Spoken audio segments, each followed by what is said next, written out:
Hello दोस्तों, एवल enigma में आपका फिर से स्वागत है। दोस्तों, मिस्टीरियस और वियर्ड एडवेंचर्स हमारी अर्थ पर बहुत हुए, जिनका रिकॉर्ड सिर्फ इन्वेस्टिगेशन फाइल्स में है और असल में वहाँ क्या हुआ किसी को नहीं पता और उस गुत्थी को सब अपने अपने एंगल से सॉल्व करने की कोशिश करते हैं, पर एक्चुअली कोई भी थ्योरी उस इंसिडेंट पर फिट नहीं बैठती, इसलिए वो जगह और उससे रिलेटेड इंसिडेंट अनसॉल्व्ड और मिस्ट्री बनकर रह जाते हैं।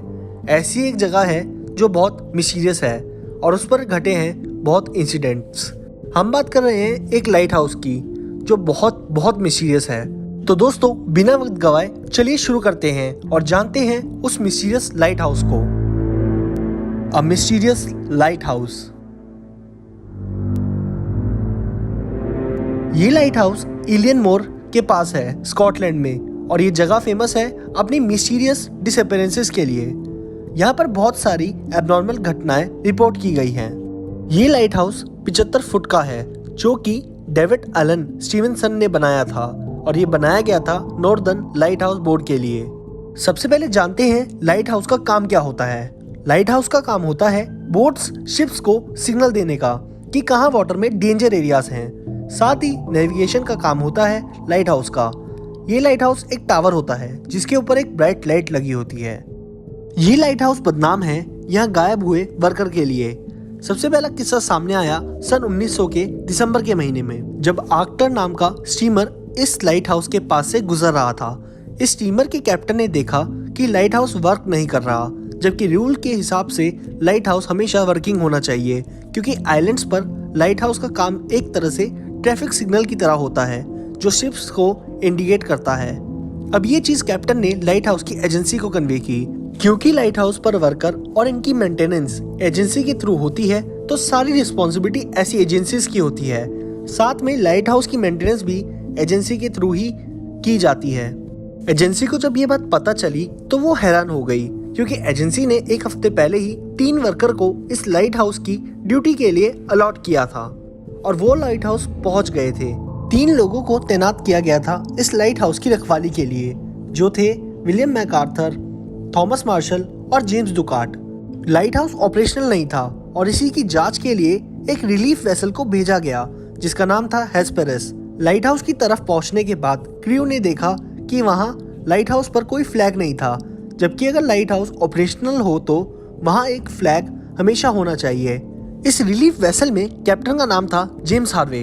इन्होंने कई बार लाइट हाउस पर रह रहे कीपर को सिग्नल दिया जिससे वो बाहर आकर देखे और अपनी कुछ सूचना दे, इसलिए कैप्टन हार्वे ने फ्लेयर चलवाई, जिसके बाद भी कोई रिस्पांस नहीं आया। फिर लास्ट अटेम्प्ट के लिए कैप्टन ने जोर जोर से शिप का हॉर्न बजाया, पर तब भी कोई रिस्पांस नहीं आया। आखिरकार कैप्टन और क्रू को लाइट हाउस के आइलैंड पर उतरना पड़ा। जब वो लाइट हाउस के पास पहुंचे तो उन्होंने देखा कि कुछ भरी हुई सप्लाई क्रेट्स बाहर रखी हुई थी, जबकि वहाँ खाली सप्लाई क्रेट्स होनी चाहिए थी। और फिर कैप्टन हार्वे और उनके साथ एक क्रू मेंबर आइलैंड पर घूमने लगे। वहाँ उस टीम के अलावा और कोई नहीं था। वो आइलैंड पूरा सुनसान था और पानी बार बार पत्थरों से टकरा रहा था। उस शोर की गूंज पूरे उस आइलैंड पर थी। लाइट हाउस के अंदर जाने के दोनों एंट्रेंस अंदर की ओर से बंद थे। बहुत देर तक खटखटाने के बाद इसके एंट्रेंस तोड़े गए और अंदर कोई नहीं मिला। अंदर का माहौल कुछ यूं था कि लैंप की दोनों रिफिल्स साफ करके रखी गई थी। दोनों घड़ी बंद हो गई थी। बेड्स के ऊपर रखी चादर सब ऐसे थी मानो जैसे कोई अभी अभी उठकर गया हो। एक चेयर वहां पर गिरी हुई थी। ये सब चीजें बहुत अजीब थी।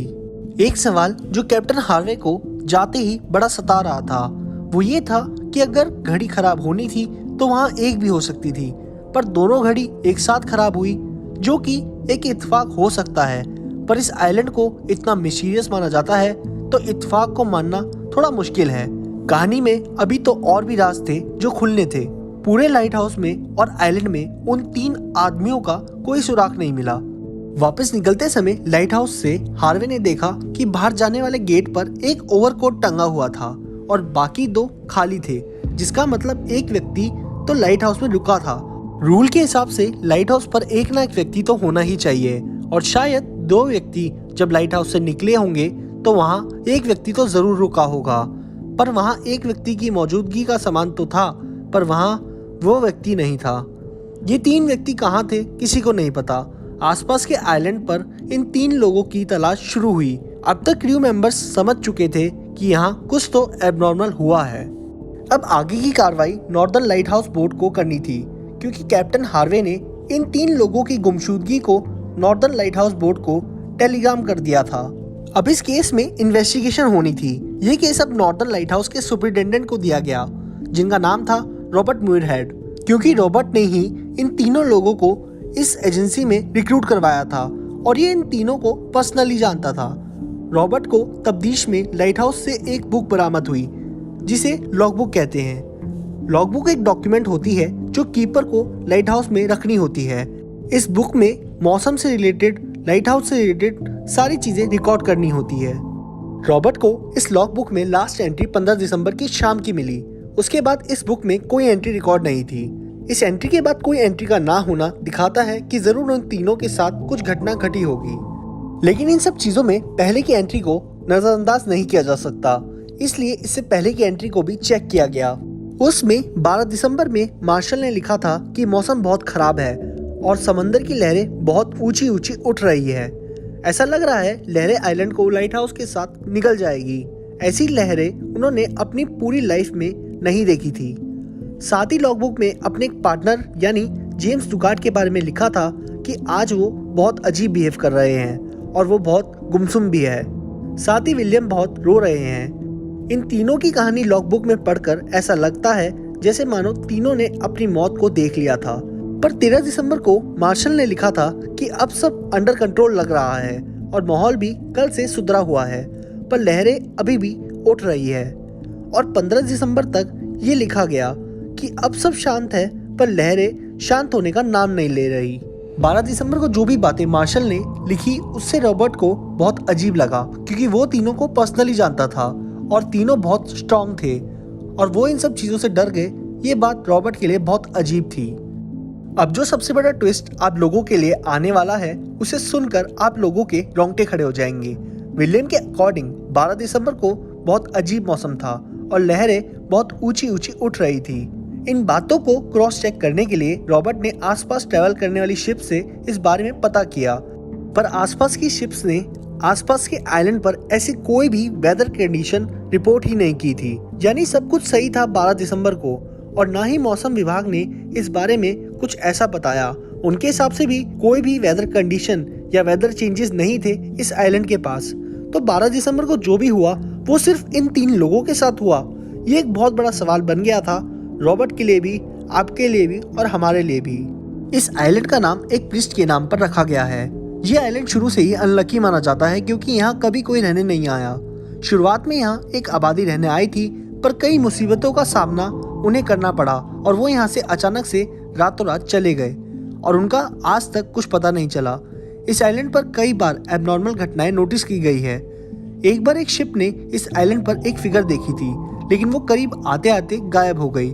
और फिर एक बहुत बड़ी घटना ये डिसअपियरेंसेस वाली बनी, जिसमें 3 लोग गायब हो गए।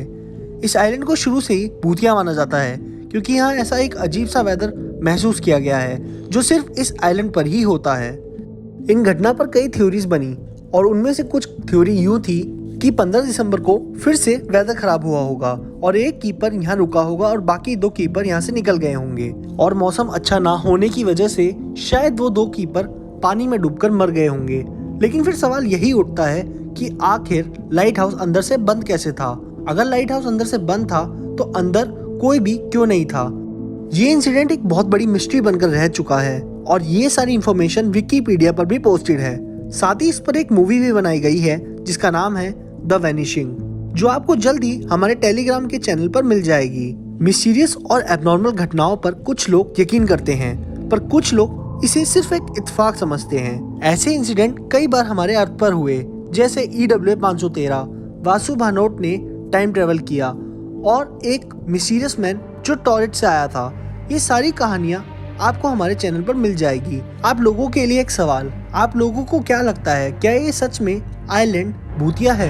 क्या लाइट हाउस में कोई ऐसी गतिविधियां होती है जो नॉर्मल नहीं एबनॉर्मल है? हमें कमेंट में जरूर बताएं।